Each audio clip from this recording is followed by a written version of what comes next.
Hello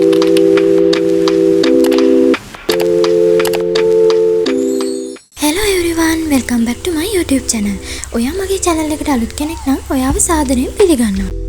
හැමෝටම සුබ දවසක් යාළුවනේ. ගොඩක් දවසකින් මටත් මගේ සම ගැනයි කොණ්ඩේ ගැනයි හොයලා බලන්න බැරි වුණා. ඉතින් අද මම තීරණය කළා මගේ හිතටයි කයටයි පොඩි විවේකයක් දීලා ස්වභාවික දේවල් වලින් මටම සත්කාරයක් කරගන්න. ඉතින් මුලින්ම මම මුරුංගා ඉත්තක් කඩා ගන්න තමයි යන්නේ. ඉතින් මං හොඳම කොළ ටිකක් තෝරගෙන කඩාගත්තා. ඒ වෙලාවේදී මට හම්බුන මේ චූටි යාළුවාව ඔයාලට පෙන්වන්න ඕනි කියලා හිතුණා. ඊළඟට මට ඕනේ වෙන්නේ කෝමාරිකා පිත්තා. ඉතින් මම ගියා අපේ කෝමාරිකා වගාව ගාවට. කෝමාරිකා පිත්තා අරන් ඇවිල්ලා මං කරේ උණු වතුරට දාපු එක. උණු වතුරට දාලා තිබ්බාම කිසිම ඇලර්ජික් එකක් නැහැ. දැන් ඉතින් තියෙන්නේ කෝමාරිකා ටික කපාගෙන මදේ සූරගන්න එක. මෙන්න මේ විදිහට මං මදේ වෙන් කරලා අරගත්තා. කිසිම කොළ පාට කොටසක් නැති වෙන්න මදේ විතරක් අරගන්න. ඊළඟට අපිට රතු ලුණු ඕන වෙනවා.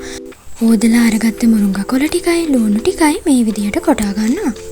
ඒකටම කෝමාරිකා ටිකත් එකතු කරලා මෙන්න මේ විදිහට යුෂය පෙරා ගන්න.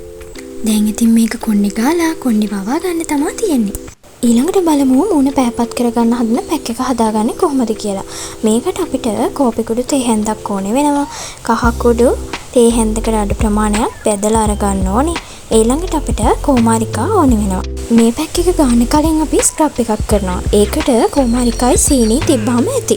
ඔන්න ඉතින් අපි අපිට ඕන කරන හෙයා පැක් එකයි, ෆේස් පැක් එකයි, ෆේස් ස්ක්‍රබ් එකයි තුනම හදාගෙන ඉවරයි. දැන් ඉතින් මං හදන්නේ මේ පැක් ටික අලෙප කරන්න.